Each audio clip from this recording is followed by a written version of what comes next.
team, this is Nathan from RunDreamAchieve.com. Hope you all are having a great week of training. Today's topic, we're going to be discussing how to run a sub 16 minute 5K. Sub 16 minute 5 kilometer barrier definitely takes a highly disciplined, very fit, anaerobically fit athlete in order to achieve this particular goal. And the pace you need to be hitting is 5 minutes and 9 seconds per mile, or 3 minutes and 12 seconds per kilometer for those 5 kilometers. And you know, I've been getting a lot of questions about long runs and how these faster paced long runs are supposed to help you run faster over the 5K up to the marathon distance. And the reason why I always talk about long runs and how important they are, I mean, when I was competing in the 5K, I ended up running at 14:18 for the 5 kilometer distance on the roads. But from every distance, really from the mile all the way up to the marathon, it was the long run that helped me out the most, because I was, again, training the body to handle very high levels of lactic acid buildup and being able to utilize what we all as athletes have far more of, and that is fat storage. We don't have that much carbohydrate storage in the body, about 1700 to 1800 calories. And so you want to make sure that you're training in such a way and preparing for a sub 16 minute 5K that you can call upon those fat stores at race pace, and really to be able to conserve carbohydrate and to have that glycogen ready for when it counts, especially in the last mile or the last 2 kilometers of that 5K race. You have to be able to really sustain a very highly aggressive pace in order to run 15:59 or faster. When I was a high school athlete, I didn't break 16 minutes until I was a senior in high school. I ran 15:53 in a road race. I ran a 16:16 in cross country and a 15:53 on the roads during my senior year. And so I know how difficult this particular time barrier is.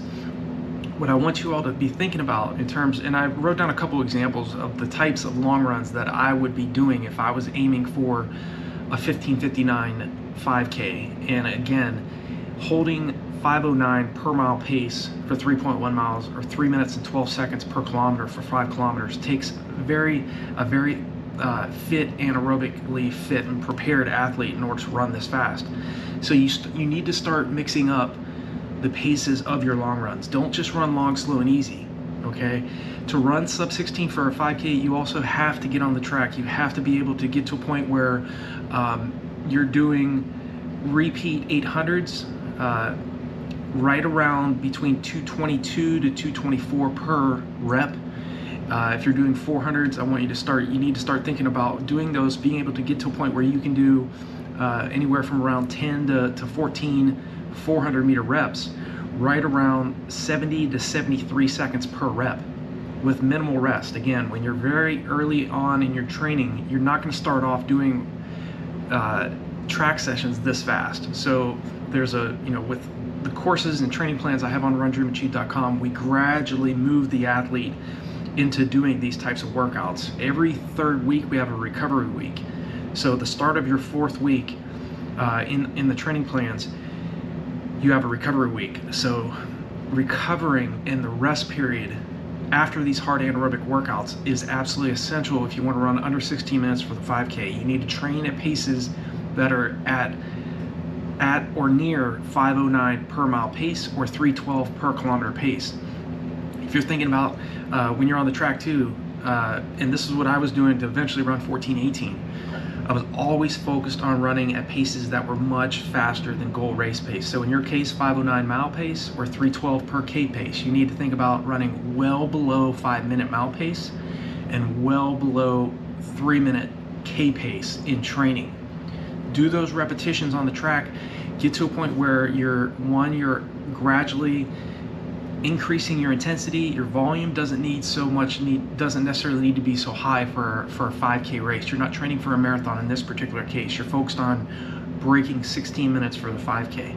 So volume isn't so much the focus, it's quality training. Okay, what percentage of that weekly mileage are you putting in?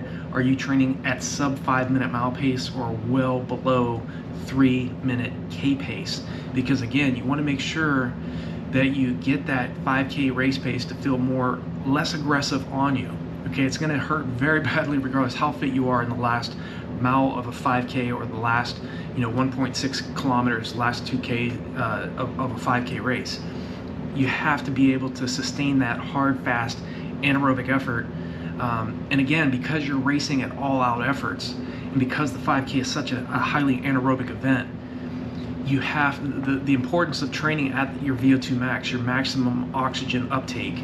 That's why I always talk about one workout per week should be a VO2 max workout, okay, where you're doing, say, repeat 2 miles on the track, or repeat miles on the track, repeat kilometers on the track. My personal favorites were doing those repeat 400s, repeat 600s, repeat 300s.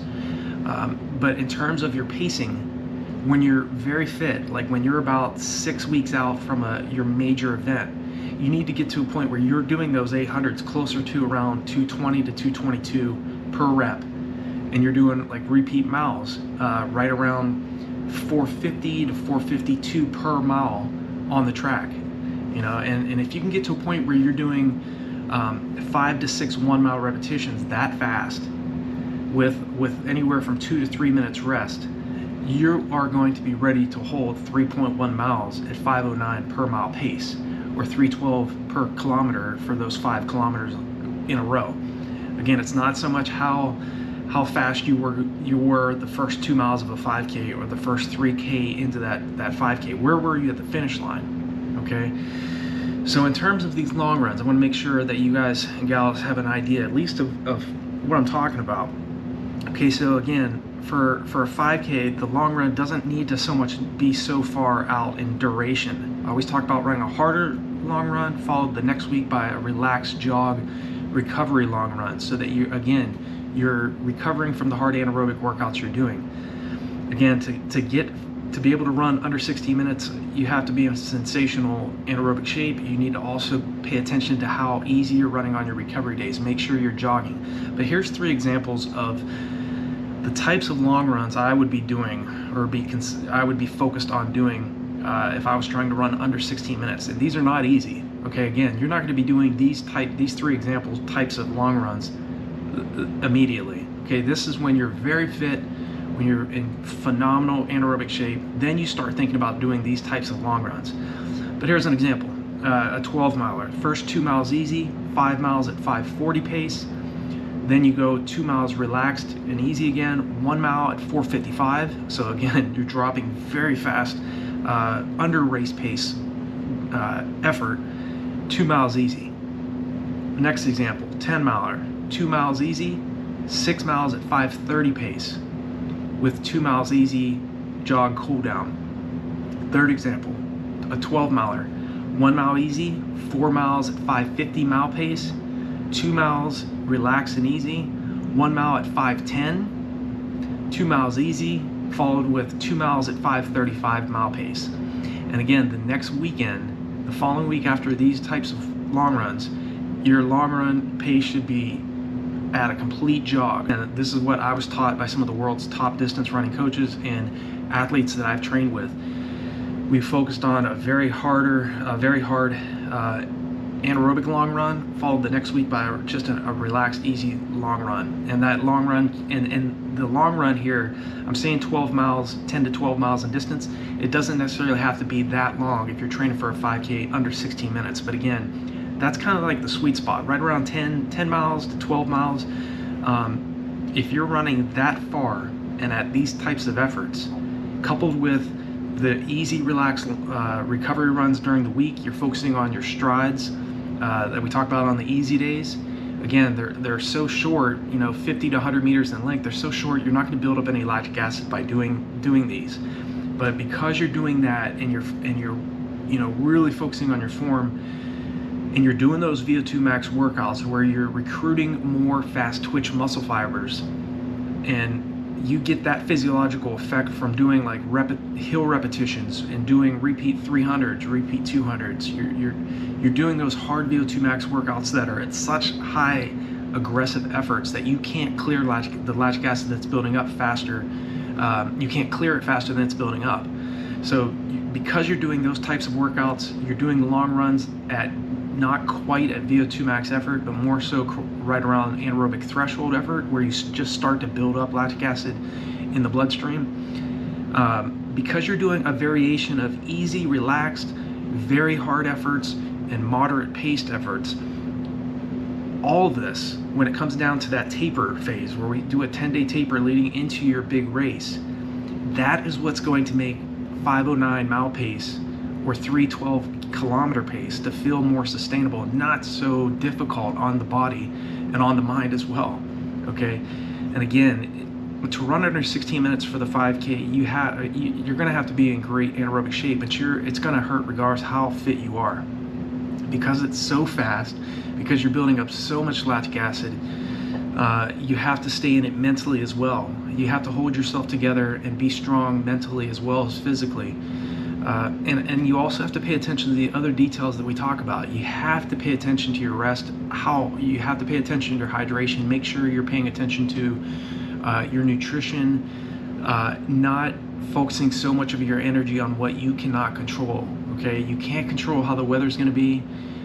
If it's hot out, if it's windy out, if it's raining at the start of your race, just remember the other athletes around you have to experience the same things that you're going to have to experience. So you have to be more mentally on your game as you lead into your 5K. I do know this, that if you practice these fundamentals and you're coachable and you're open to these types of philosophies, you're going to run much faster over the 5K distance or any distance, because you're practicing running at paces that far exceed what you're planning on racing in the 5K.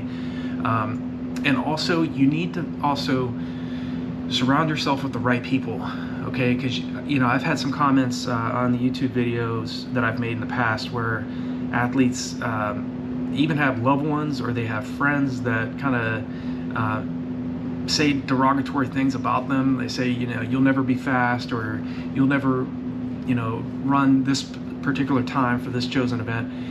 Just know that at the end of the day, it's not about what these other people are saying. It's what you do. It's what your daily actions, what you're putting into your effort, how badly you want it. So I hope this video in terms of running under 16 minutes for the 5K has been helpful for you. Again, you have to be gradual with your build-up. Run about 4 weeks of easy jogging and then go into a 16-week build-up. 4 months is plenty of time in order to run a sub 16-minute 5K, but you also have to be prepared and you have to be mature enough in order to run a 15:59 or faster. Okay, sometimes it may take you much longer than you expect to run this fast over this particular distance. The resources on RunDreamAchieve.com are there for you.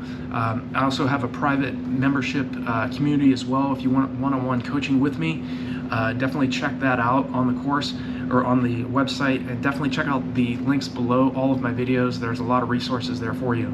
If you have any other specific questions or concerns, definitely, and if the other videos I've made don't answer them for you, feel free to leave me a comment below this video. I'll reach out to you and answer your question. And I do the very best I can to keep up with all these comments and answer all of your questions and concerns. And I will talk to you all in the next video.